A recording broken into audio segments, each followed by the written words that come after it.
Assalamualaikum warahmatullahi wabarakatuh. Selamat pagi, Pak Pratin dan teman-teman sekalian. Ya, kali ini kelompok kami akan membahas tentang penatausahaan kekayaan negara lain-lain. Oke, next. Kelompok kami terdiri dari Andito Akbar Brilian Nasution, kemudian saya sendiri, Bima Hidayat, kemudian Ilham Wahyu Firmansyah, lalu Maudi Adinda Irfani, dan Tasya Nurzakiah.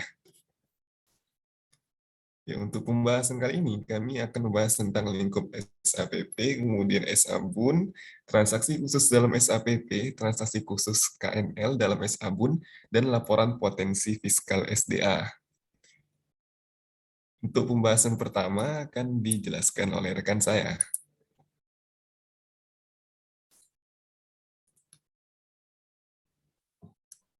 Lingkup SAPP. Jadi lingkup SAPP, Sistem Akuntansi dan Pelaporan Keuangan Pemerintah Pusat, yang disingkat dengan SAPP itu merupakan rangkaian sistematik dari prosedur penyelenggaraan, peralatan, dan elemen lain untuk mewujudkan fungsi akuntansi sejak pengumpulan data, pencatatan, pengikhtisaran, sampai dengan pelaporan posisi keuangan dan operasi keuangan pada pemerintah pusat. Next. SAPP dalam rangka menghasilkan laporan keuangan pemerintah pusat (LKPP) dikembangkan sesuai dengan ketentuan dalam standar akuntansi pemerintah. Ini berlaku untuk seluruh unit organisasi pada pemerintah pusat dan unit akuntansi dan pelaporan keuangan pada pemerintah daerah dalam rangka pelaksanaan dekonsentrasi, tugas pembantuan, dan atau urusan bersama yang dananya bersumber dari APBN, serta pelaksana anggaran Bendahara Umum Negara BUN. Tidak termasuk dalam ruang lingkupnya adalah yang pertama ada pemerintah daerah yang sumber dananya berasal dari APBD, lalu yang kedua badan usaha milik negara atau badan usaha milik daerah yang terdiri dari perusahaan perseroan dan perusahaan umum. Next. Tujuan dari SAPP itu sendiri, yang pertama, menjaga aset pemerintah pusat dan instansi-instansinya melalui pencatatan, pemprosesan, dan pelaporan transaksi keuangan yang konsisten sesuai dengan standar dan praktik akuntansi yang diterima secara umum. Lalu yang kedua, menyediakan informasi yang akurat dan tepat waktu tentang anggaran dan kegiatan keuangan pemerintah pusat, baik secara nasional maupun instansi yang berguna sebagai dasar penilaian kinerja untuk menentukan ketaatan terhadap otorisasi anggaran dan untuk tujuan akuntabilitas. Lalu yang ketiga, menyediakan informasi yang dapat dipercaya tentang posisi keuangan suatu instansi dan pemerintah pusat secara keseluruhan. Yang keempat, menyediakan informasi keuangan yang berguna untuk perencanaan, pengelolaan, dan pengendalian kegiatan dan keuangan pemerintah secara efisien. Ini kerangka umum SAPP. Next. Ini alur penyusunan laporan keuangan pemerintah pusat. Bisa dilihat.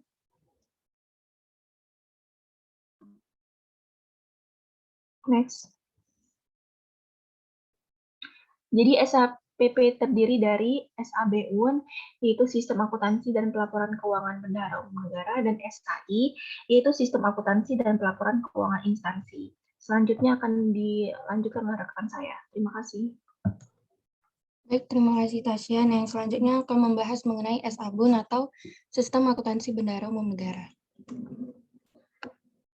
Nah, jadi SABUN ini sendiri merupakan serangkaian prosedur manual maupun yang terkomputerisasi mulai dari pengumpulan data, pencatatan, pengikhtisaran, sampai dengan pelaporan posisi keuangan dan operasi keuangan yang dilaksanakan oleh Menteri Keuangan selaku Bendahara Umum Negara dan pengguna anggaran bagian anggaran BUN. SABUN ini terdiri dari 10 subsistem. Yang pertama itu ada sistem akuntansi dan pelaporan keuangan pusat. Yang kedua ada sistem akuntansi dan pelaporan keuangan utang pemerintah.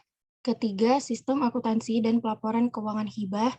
Keempat, sistem akuntansi dan pelaporan keuangan investasi pemerintah. Yang kelima ada sistem akuntansi dan pelaporan keuangan pelaporan penerusan pinjaman. Keenam, sistem akuntansi dan pelaporan keuangan transfer ke daerah dan dana desa. Yang ke-7, sistem akuntansi dan pelaporan keuangan belanja subsidi. Yang ke-8, sistem akuntansi dan pelaporan keuangan belanja lainnya. Ke-9, sistem akuntansi dan pelaporan keuangan transaksi khusus. Dan yang terakhir ada sistem akuntansi dan pelaporan keuangan badan lainnya atau SAPBL. Nah, jadi dalam pelaksanaan SABUN, Kementerian Keuangan selaku Bendahara Umum Negara itu membentuk unit akuntansi dan pelaporan keuangan Bendahara Umum Negara seperti yang pertama ada unit akuntansi dan pelaporan keuangan Bendahara Umum Negara. Yang kedua, unit akuntansi dan pelaporan keuangan pembantu Bendahara Umum Negara. Yang ketiga ada unit akuntansi dan pelaporan keuangan kuasa Bendahara Umum Negara tingkat pusat. Yang keempat ada unit akuntansi dan pelaporan keuangan koordinator kuasa bendahara umum negara tingkat kantor wilayah. Yang kelima ada unit akuntansi dan pelaporan keuangan kuasa bendahara umum negara tingkat daerah atau KPPN. Yang keenam ada unit akuntansi dan pelaporan keuangan pembantu pengguna anggaran eselon 1 bendahara umum negara. Dan yang ketujuh ada unit akuntansi dan pelaporan keuangan kuasa pengguna anggaran bendahara umum negara. Di mana dalam pembentukan unit akuntansi dan pelaporan keuangan lingkup BUN tersebut itu disesuaikan dengan karakteristik entitas tersebut. Yang selanjutnya terkait dengan gambaran umum sistem akuntansi dan pelaporan keuangan bendahara umum negara atau SABUN. Jadi SABUN ini menghasilkan laporan keuangan bendahara umum negara, di mana BUN ini dibagi menjadi dua kelompok. Yang pertama, bendahara umum negara sebagai pengelola kas, dan yang kedua, bendahara umum negara sebagai pengguna anggaran bagian anggaran BA-BUN atau pengelola transaksi BUN lainnya. Contohnya seperti SIAP atau yang disebut sebagai Sistem Akuntansi dan Pelaporan Keuangan Pusat, itu diselenggarakan oleh bendahara umum negara selaku pengelola kas. Sedangkan SABUN lain selain SIAP itu diselenggarakan oleh bendahara umum negara selaku pengguna anggaran BA-BUN atau pengelola transaksi BUN lainnya. Yang selanjutnya mengenai unit akuntansi bendahara umum negara dan pihak atau unit pengelolanya. Nah, yang pertama itu ada UAP BUN AP atau unit akuntansi dan pelaporan keuangan pembantu bendahara umum negara akuntansi pusat. Itu dilaksanakan oleh Dirjen Perben, di mana dalam hal ini pihak spesifik yang mengelolanya itu adalah Direktorat Pengelolaan Kas Negara. Yang kedua ada UAP BUN pengelolaan utang, itu dilaksanakan oleh DJPPR atau Direktorat Jenderal Pengelolaan Pembiayaan dan Risiko. Begitu juga dengan UAP BUN pengelolaan hibah itu juga dilaksanakan oleh DJPPR. Yang keempat ada UAP BUN pengelolaan investasi pemerintah dilaksanakan oleh DJKN. Yang kelima ada UAP BUN pengelolaan penerusan pinjaman, itu dilaksanakan oleh Dirjen Perben, di mana pihak spesifik yang mengelolanya adalah Direktorat Sistem Manajemen Investasi. Yang keenam ada UAP BUN pengelolaan transfer ke daerah, itu dilaksanakan oleh DJPK atau Direktorat Jenderal Perimbangan Keuangan. Yang ketujuh ada UAP BUN pengelolaan belanja subsidi yang dilaksanakan oleh Direktorat Jenderal Anggaran.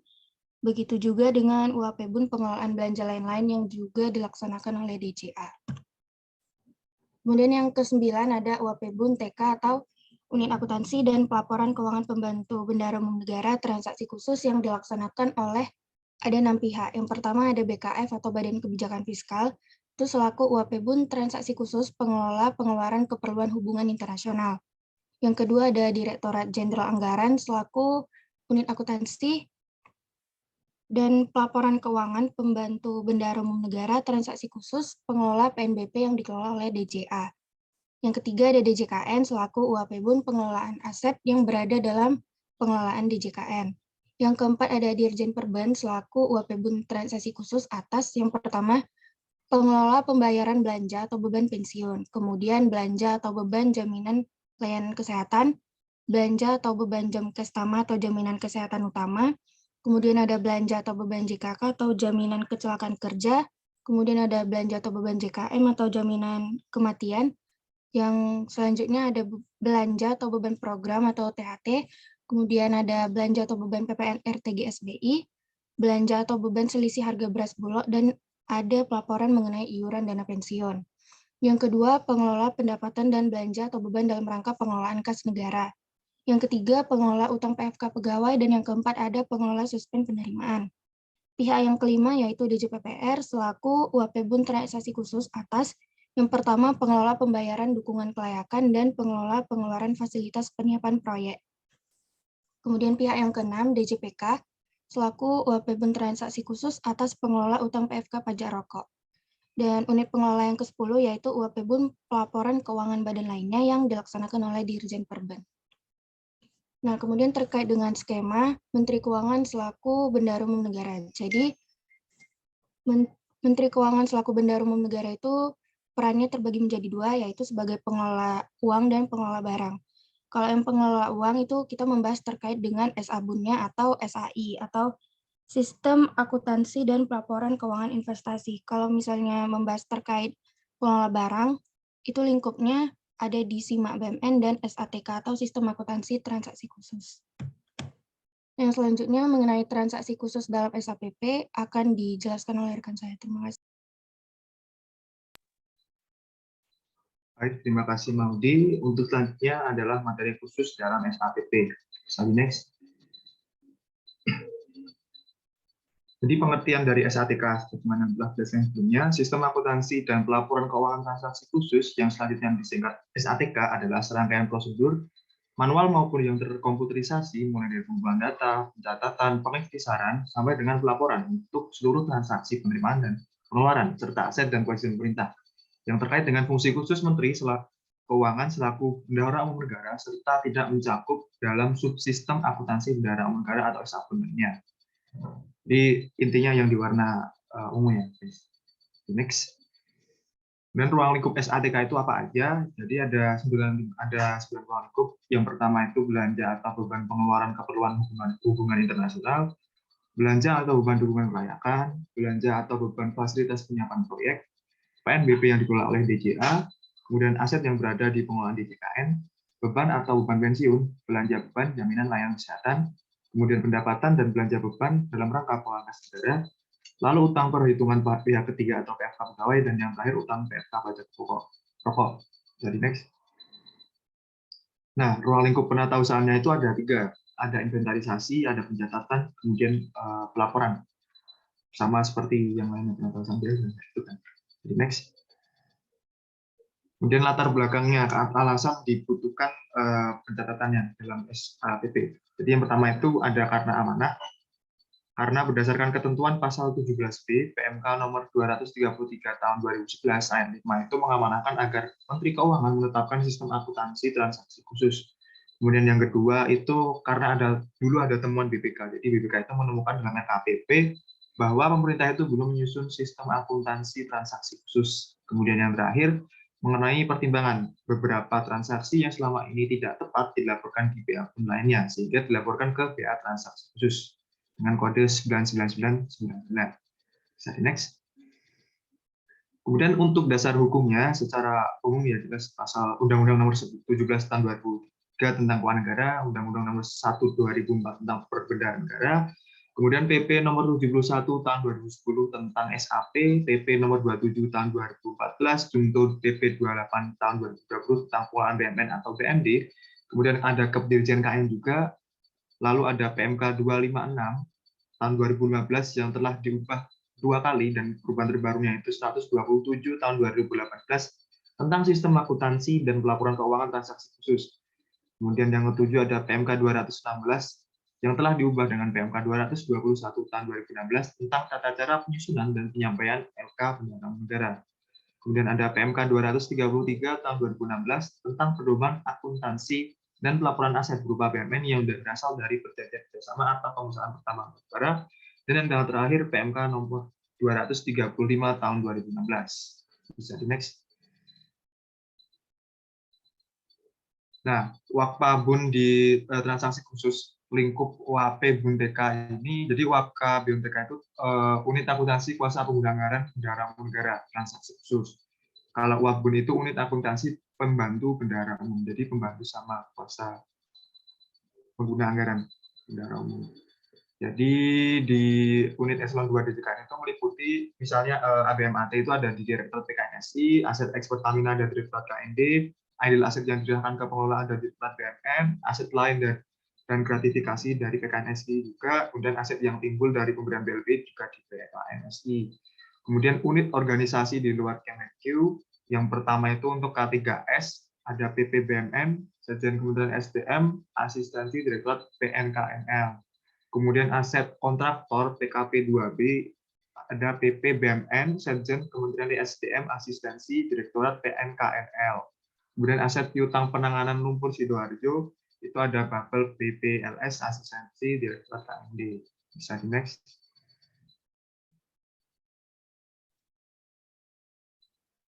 Nah, kemudian proses akuntansi WAKPA BUN-TK, unit akuntansi kuasa pengguna anggaran, bendahara umum negara transaksi khusus. Jadi yang pertama, pihak ini wajib melakukan proses penyusunan laporan keuangan. Setelah disusun, kemudian WAKPA BUN-TK menyampaikan LRA, LO, LPA, dan RACA beserta ADK kepada WAKPA BUN-TK dan UAP BUN-TK. Jadi dinaikkan ke atas. Kemudian penyampaian laporan keuangan semester dan tahunan disertai dengan catatan atas laporan keuangan atau CLK. Kemudian WAKPA BUN-TK pengelola BMN yang berasal dari K3S dilaksanakan oleh unit eselon 2 Kementerian SDM yang menangani pengelolaan BMN yang berasal dari K3S atau PP BMN TSDM. Bisa di next. Kemudian proses akuntansi K2PA BUN-TK atau unit akuntansi dan pelaporan keuangan koordinator pengguna anggaran bendahara umum negara transaksi khusus. Jadi koordinator ya, K-nya double ini. Jadi yang pertama itu melakukan proses penggabungan laporan keuangan yang berasal dari WAKPA BUN-TK yang sebelumnya tadi. Kemudian disusun laporan keuangannya berdasarkan hasil penggabungan laporan keuangan. Kemudian atas penggabungan tersebut wajib melampaikan laporan keuangan UAP BUN-TK setiap semester dan laporan. Kemudian penyampaian laporan keuangan semester dan tahunan disertai dengan CLK. Lalu UAK2PA BUN-TK ini sebagai pengelola BMN yang berasal dari pertambangan dilaksanakan oleh Biro Keuangan Sekjen KSDM. Bisa di next. Kemudian proses akuntansi UAP BUN atau unit akuntansi pembantu bendahara umum negara. Jadi yang pertama itu UAP BUN melakukan proses penggabungan laporan keuangan yang berasal dari UAKPA BUN sama UAK2PA BUN. Jadi digabung. Jadi ini yang di atasnya ya. Kemudian UAP BUN-TK ini menyusun laporan keuangan berdasarkan hasil penggabungan laporan keuangan. Setelah digabungkan, menyampaikan laporan keuangan kepada Direktorat APK, Direktorat Jenderal Perbendaharaan Negara selaku UAKP BUN tingkat semester transaksi khusus setiap semester dan tahunan. Kemudian Direktorat APK melakukan konfirmasi penerimaan dan pengeluaran dengan UAP BUN transaksi khusus di DJKN. Kemudian penyampaian laporan keuangan semester dan tahunan disertai dengan CLK. Kemudian DJKN ditetapkan sebagai UAP BUN transaksi khusus pengelola aset yang berada dalam pengelolaan DJKN. Bisa di next. Kemudian ada pernyataan tanggung jawab. Jadi untuk pernyataan tanggung jawab ini, UAP BUN transaksi khusus, UAK2PA BUN, UAKPA BUN harus membuat Statement of Responsibility atau SOR yang memuat pernyataan bahwa laporan keuangan merupakan tanggung jawabnya, telah disusun berdasarkan sistem pengendalian internal yang memadai, dan isinya telah menyajikan informasi secara layak sesuai dengan standar akuntansi pemerintah. Kemudian UAKP BUN transaksi khusus harus membuat SOR yang memuat pernyataan bahwa penggabungan laporan keuangan merupakan tanggung jawabnya. Sedangkan substansi laporan keuangan dari masing-masing unit di bawahnya merupakan tanggung jawab UAKPA BUN transaksi khusus, telah disusun berdasarkan sistem pengendalian internal yang memadai, dan isinya telah menyajikan informasi secara layak sesuai dengan standar akuntansi pemerintahan. Kemudian yang terakhir, SOR dapat diberikan paragraf penjelas atas suatu kejadian yang belum termuat dalam laporan keuangan. Next. Untuk bahasan selanjutnya mengenai transaksi khusus dalam SA BUN akan dijelaskan oleh rekan saya. Dipersilahkan. Terima kasih. Ya, terima kasih Mas Ilham. Selanjutnya saya menyampaikan transaksi khusus KNL dalam SA BUN. Ya. Pengertiannya itu rangkaian prosedur manual maupun yang terkomputerisasi mulai dari pengumpulan data, pencatatan, pengiktisaran, sampai dengan pelaporan untuk seluruh transaksi, penerimaan dan pengeluaran, serta aset dan kewajiban pemerintah yang terkait fungsi khusus Menteri Keuangan selaku BUN serta cakup dalam sub sistem akuntansi kendaraan umum negara sabun lainnya. Next. Transaksi khusus itu terdiri dari 1. Pengeluaran untuk keperluan hubungan internasional, 2. Pembayaran dukungan kelayakan, 3. PNBP yang dikelola oleh DJA, 4. Aset yang berada dalam pengelolaan DJKN, 5. Pembayaran belanja pensiun, belanja asuransi kesehatan, program tunjangan hari tua atau THT, belanja PPN, RTG, SPI, dan belanja selisih harga beras bulog, dan 6. Pendapatan dan belanja yang terkait dengan pengelolaan kas negara. Next. Yang pertama adalah pengeluaran untuk keperluan hubungan internasional. Yang ini mencakup biaya iuran ikutsertaan pemerintah Indonesia dalam organisasi internasional dan tidak menimbulkan hak suara di luar ketentuan keputusan Presiden nomor 64 tahun 1999 tentang keanggotaan Indonesia dan kontribusi pemerintahan Republik Indonesia pada organisasi internasional yang dibiayai oleh bagian anggaran BUN, dan pengeluaran perjanjian hukum internasional yang mencakup transaksi yang timbul sebagai akibat dari perjanjian antara pemerintah Indonesia dengan pihak lain di dunia internasional dan dibiayai oleh bagian anggaran BUN. Next. Selanjutnya adalah pembayaran dukungan kelayakan, yang merupakan dukungan pemerintah berupa kontribusi fiskal dalam bentuk tunai atas bagian biaya pembangunan proyek yang dilaksanakan melalui skema kerja sama pemerintah dengan badan usaha dalam rangka penyediaan layanan infrastruktur yang terjangkau bagi masyarakat. Next. Untuk PNBP yang dikelola DJA itu terdiri atas pendapatan minyak bumi dan gas dan juga pendapatan pada panas bumi.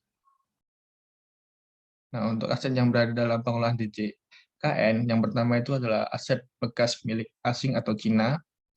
Kedua adalah BMN yang berasal dari pertambangan yang terdiri atas BMN dari KKS, 2, BMN berasal dari kontraktor PKB 2B, kemudian ada aset X Pertamina, lalu ada BMN Idle yang sudah diserahkan ke DJKN, lalu ada aset yang timbul dari pemberian BLBI yang terdiri atas piutang bank dalam likuidasi, aset X BBPN, aset X kelola PT PPA, dan aset yang diserahkan kepada PT PPA. Selanjutnya ada aset lain-lain dalam pengelolaan DJKN yang terdiri atas barang gratifikasi, aset dari pembubaran entitas non-kementerian negara atau lembaga, dan 3 adalah aset lain-lain yang penguasaannya berada pada pengelola barang. Lalu ada pendapatan dan belanja yang terkait dengan pengelolaan kas negara, yang terdiri dari pendapatan atas pengelolaan kas negara oleh kuasa BUN pusat, pendapatan selisih kurs terrealisasi dalam pengelolaan rekening milik BUN, pendapatan dari transaksi Treasury Dealing Room (TDR), belanja dan transaksi Treasury Dealing Room, dan belanja selisih kurs terrealisasi dalam pengelolaan rekening milik BUN. Lalu untuk melakukan pelaksanaan ATK dibentuk audit akuntansi yang terdiri UAKP BUN TK, UAKP BUN TK, dan UAK KPA BUN TK, UAKP BUN TK yang tadi sudah dijelaskan oleh Mas Ilham. Terima kasih. Mungkin dapat dilanjutkan teman saya. Yang terakhir itu adalah laporan potensial fiskal SDA. Next. Pengertiannya yaitu sebuah laporan yang menyajikan data SDA dalam satuan fisik dan satuan nilai nominal, beserta analisis potensi fiskal yang terdiri dari penghitungan indikator makroekonomi yang disesuaikan dan analisis potensi penerimaan dan pengeluaran sektor SDA. Next, kalau kita bicara tentang SDA, berarti kita itu merujuk ke UUD 1945 pasal 33 bahwa bumi, air, dan kekayaan di dalamnya itu kan dikuasai oleh negara. Kalau tentang kekayaan yang dikuasai oleh negara, berarti kan negara itu cuma berperan sebagai regulator.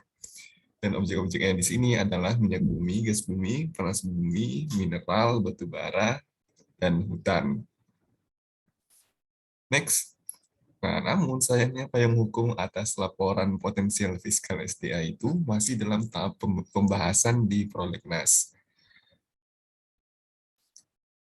walaupun ini masih dalam tahap pembahasan, tapi kan kebutuhan untuk penilaian SDA itu kan mendesak. Terlebih lagi tusi dari DJKN itu kan salah satunya juga untuk melakukan pencatatan dan penatausahaan atas kekayaan negara yang dikuasai.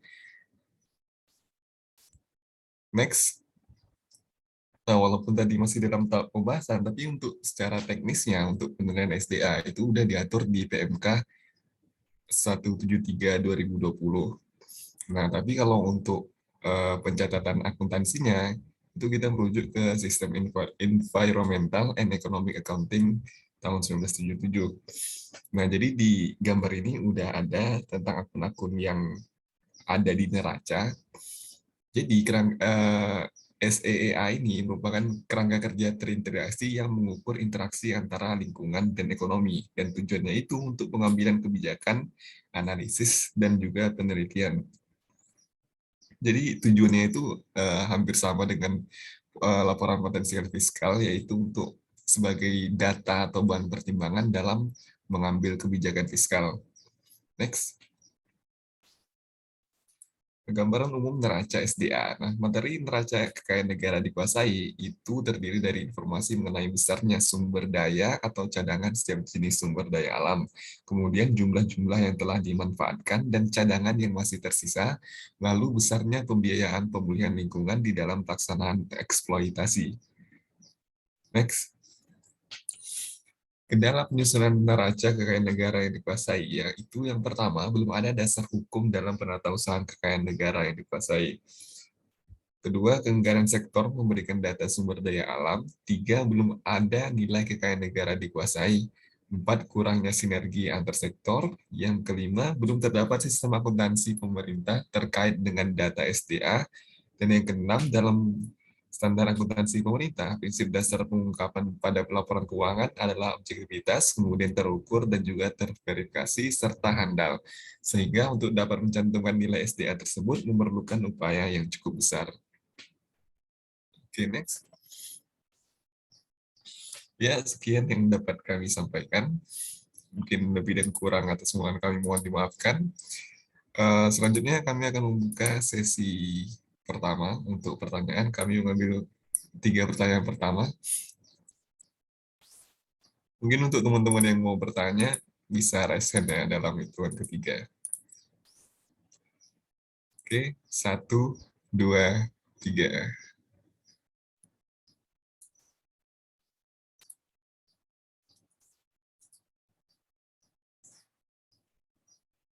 Oke, udah ada Mas Gustafa. Ya, silakan Mas Gustaf disampaikan pertanyaannya. Oh ya, boleh ya. Ya, jadi yang ingin saya tanyakan itu, jadi apa aja sih dokumen sumber yang digunakan terkait proses akuntansi dalam transaksi khusus pengeluaran untuk keperluan hubungan internasional itu apa aja ya?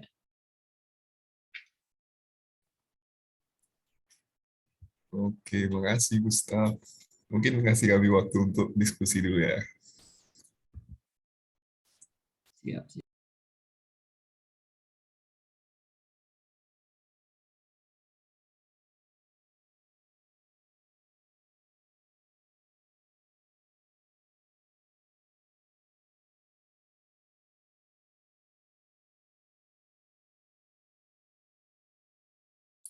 Oh ya, ini sambil kami mencari jawaban untuk Gustaf, mungkin kalau ada yang mau bertanya lagi, bisa langsung raise hand dan on mic. Terima kasih.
Nah,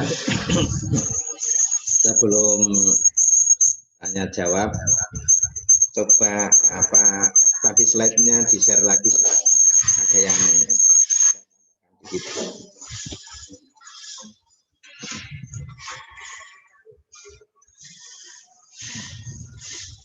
Yang Menteri Keuangan sebagai sabun, sebagai bun. Yang nah naik lagi kayaknya. Yang ada.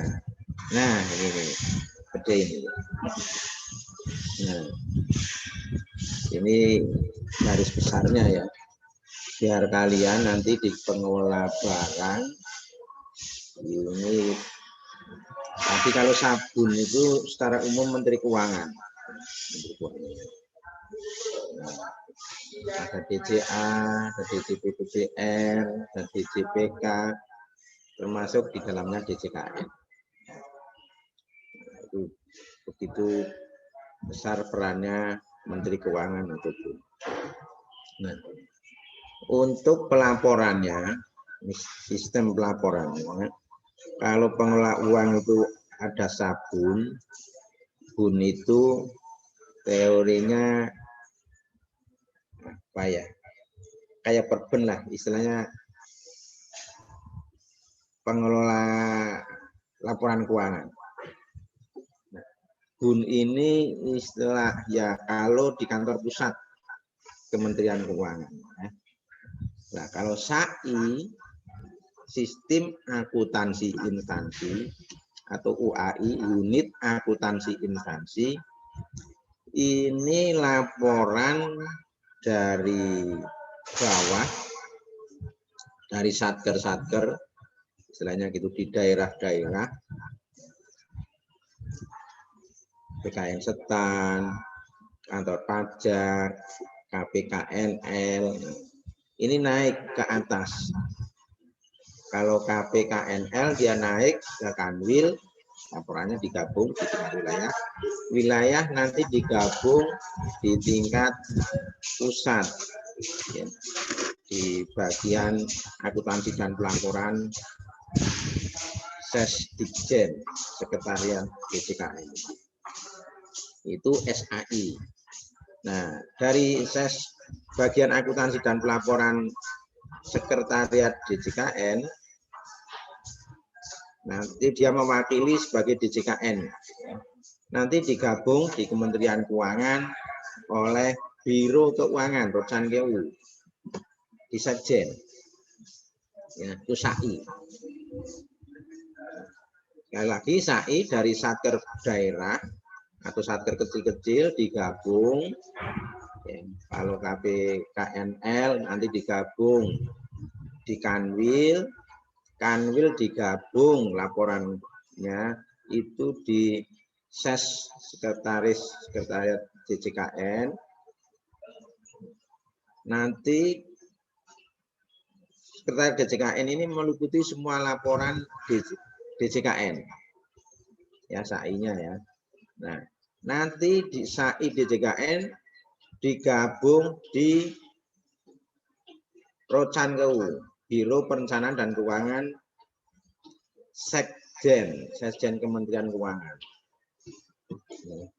Nah, Sekjen ini akan mengkompilasi, mengkonsolidasi laporan SAI-nya Kementerian Keuangan. Nah, dari Sekjen Kementerian Keuangan, SAI ini dikirim ke Direktorat Jenderal Perben, khususnya Direktorat Akuntansi dan Pelaporan, Direktorat Akla. Gabung di situ semua kementerian lembaga. Ya, jadilah SAI Pusat atau SAPP, Sistem Akuntansi Pemerintah Pusat. Itu kira-kira gambaran SAI. Nah, kalau barang, sebenarnya pengelola barang ada punya aplikasi sendiri, laporan sendiri, namanya Simak BMN. Ya, Simak BMN. Ini pun begitu dari Satker daerah, mirip kayak SAI. SAI. Kantor kecil-kecil gabung ke atas. Namun yang perlu diketahui di bagian ini, SIMAK BMN ini nanti akan digabung atau dikonsolidasi di SAI.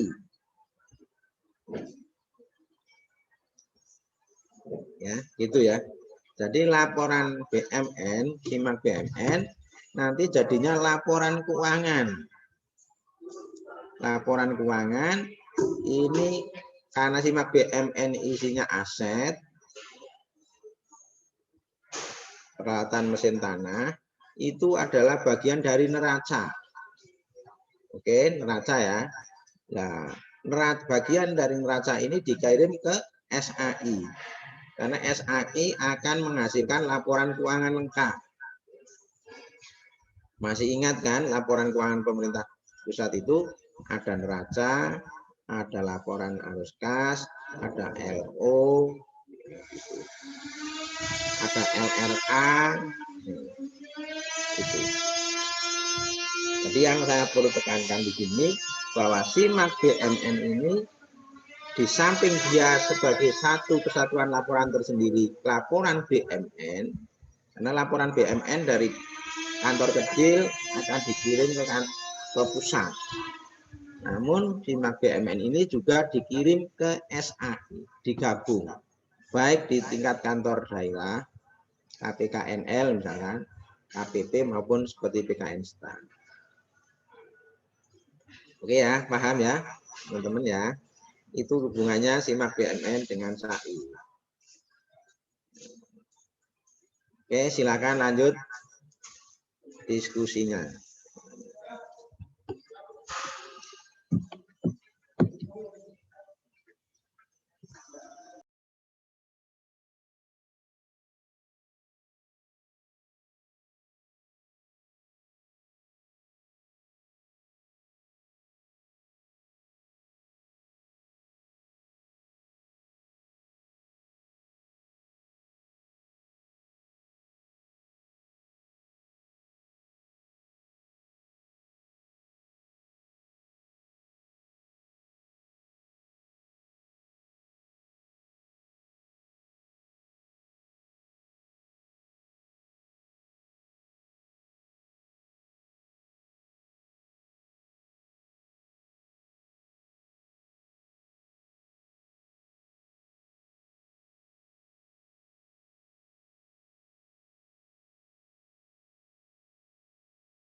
Oke, jadi untuk menjawab pertanyaan pertama dari Gustav, mungkin pertanyaan itu apa saja dokumen sumber yang digunakan untuk proses akuntansi dalam transaksi khusus pengeluaran untuk keperluan hubungan internasional.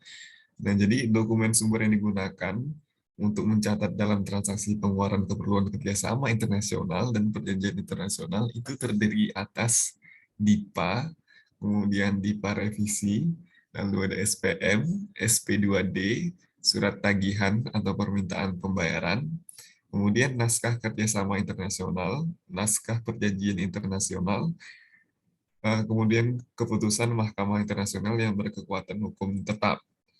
Lalu selain dokumen sumber yang tadi, terdapat dokumen sumber lain yang dapat digunakan dalam proses akuntansi transaksi khusus kerjasama internasional dan perjanjian internasional, yaitu pertama memo penyesuaian, kemudian bukti penerimaan negara, dan dokumen-dokumen lain yang terkait. Nah, ini sumbernya dari PMK 153 2017. Oke, teman-teman yang ingin bertanya lagi, sangat dipersilahkan.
Ya teman-teman, gimana? Ada yang mau bertanya? Kristal mungkin?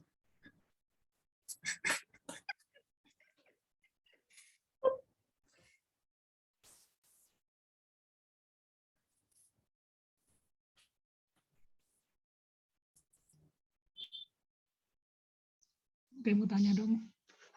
Daripada ada yang nanya kan. Di kelompokmu kan ini ada kan apa namanya slide kendala penyusunan neraca kekayaan negara yang dikuasai. Nah, ada beberapa poin di situ. Nah, menurut kelompok Anda, apakah ada solusi yang bisa kelompok kalian sampaikan untuk mengatasi kendala dari penyusunan neraca kekayaan negara yang dikuasai tersebut? Terima kasih. Mohon dijawab ya Mas Ahmad. Sama-sama. Sama-sama Kristal. Kristal ini pertanyaannya idealis sekali ya teman-teman. Mungkin kalian minta waktunya dulu untuk berdiskusi ya.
Oke, itu pertanyaan dari Krista. Jadi kan dari pemaparan kami, kendala-kendala yang ada itu yang pertama dimulai dari belum adanya dasar hukum dalam penatausahaan kekayaan negara. Kemudian berlanjut lagi ke kegagalan sektor untuk memberikan data sumber daya alam, lalu berlanjut lagi ke kurangnya sinergi, dan lain-lain. Nah, jadi permasalahan utama yang menurut kami ini adalah kurangnya, belum adanya payung hukum yang pasti. Nah, makanya terjadi permasalahan-permasalahan ini. Nah, jadi solusinya itu tentu saja untuk merampungkan pembahasan tentang RUU PKN, RUU Pengelolaan Kekayaan Negara ini, kemudian disahkan menjadi UU PKN, dan dari sinilah nanti udah ada payung hukum yang jelas. Nah, jadi nanti udah nggak ada lagi alasan kurangnya sinergi ataupun adanya sektor-sektor yang enggan untuk memberikan data sumber daya alam. Mungkin ada yang bisa ditambahkan dari teman-teman.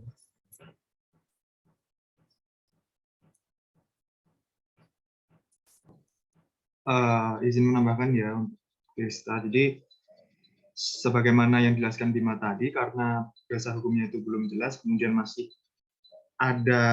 belum adanya sinergi, itu diperlukan penyusunan laporan SDA ini sesuai, harus bersinergi, jadi nggak bersifat sektoral. Jadi antar sektor itu harus dijadikan satu biar tidak berpisah-pisah.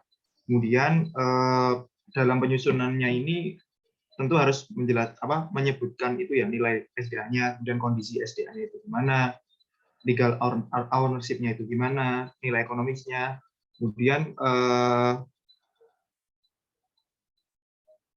setelah itu laporan SDA-nya itu tentu juga harus itu ya, datanya itu bisa diakses oleh semua orang untuk memenuhi asas transparansi. Kemudian hal tersebut itu tentunya dilakukan biar, kan laporan SDA ini penting bagi sebuah negara untuk mewujudkan SDGs. Misalnya anggaplah Indonesia memiliki cadangan SDA suatu bahan sumber daya itu segini, terus cadangannya segini. Nanti kita bisa membuatnya digunakan untuk sebagai salah satu indikator untuk melakukan sebuah kebijakan. Nah, itu nanti tentunya akan berpengaruh kan terhadap Indonesia yang mulai menerapkan SDGs, sehingga itu sangat penting. Jadi kurang lebih demikian tambahannya. Apakah sudah terjawab, Mas Krista, Sari? Sudah. Terima kasih Mas Bima dan Mas Ilham atas tanggapannya.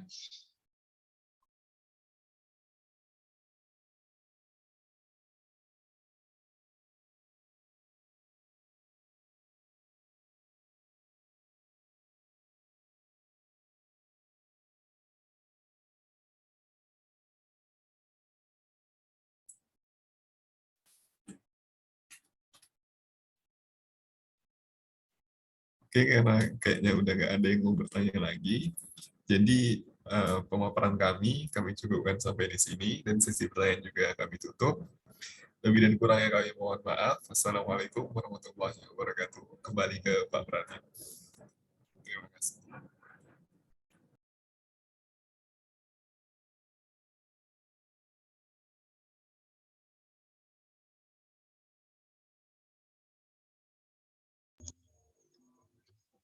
Di share slide-nya lagi Mas, biar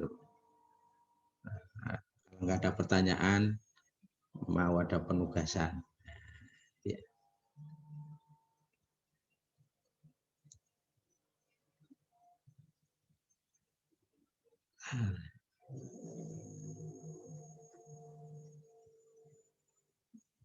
Kok hilang? Yang isinya ruang lingkupnya yang DCKN. Ya. Nah, bentar, yang barusan tadi. Itu di atasnya apa di bawahnya? Oh, nah ini.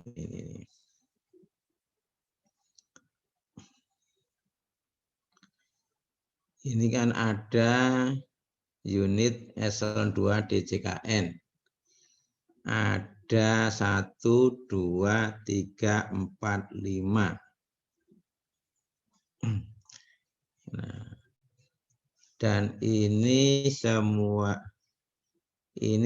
sudah dibahas ya oleh kalian. Karena ini presentasi terakhir. Minggu depan kan review ya. Minggu depan review, minggu depannya lagi ujian.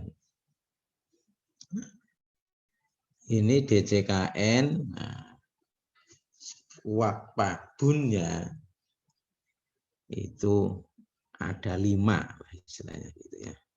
ABMAT, ex Pertamina, aset idle, gratifikasi, dan aset dari BLBI. Aset BLBI. Kalian buat, ini waktunya masih panjang, buat 5 kelompok. Ya, 5 kelompok. Jadi masing-masing 5 ada 1 orang, 1 kelompok yang 6. Atau kalau sudah biasa kerjasama, kalian presentasi kan ada 6 kelompok ya. Ada 6 kelompok. Nah, kelompok yang ke-6, ya, nah, kebetulan kelompok ke-6 kan yang sekarang presentasi ya. Itu anggotanya dipecah ke masing-masing kelompok 1, 2, 3, 4, 5. Gitu. Udah urut aja tadi pengenalan. Jadi nomor 1 ke kelompok 1, nomor 2 ke kelompok 2. Biar nggak usah milih-milih. Ya. Nah, tugas kelompok 1 dalam waktu kurang lebih 1 jam itu bagaimana sih WAKPA bun. Jadi di DJKN, nah, kira-kira mulai nginputnya apa yang diinput sampai hasil laporan bunnya itu apa. Kelompok 1 itu terkait ABMAT. Kelompok 2 terkait aset ex Pertamina. Jadi ini merangkai materi sebelumnya, presentasi sebelumnya, nah, dengan pelaporannya, wujud pelaporannya di BUN.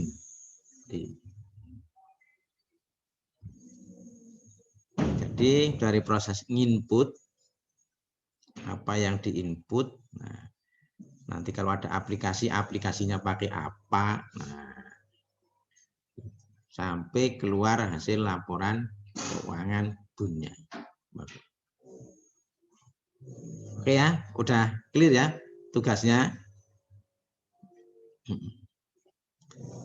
Ini sudah lebih dari 1 jam. Kita kalau mau keluar dari Zoom nggak apa-apa. Nggak usah di recording, sudah cukup. Recordingnya cukup 1 jam. Ya.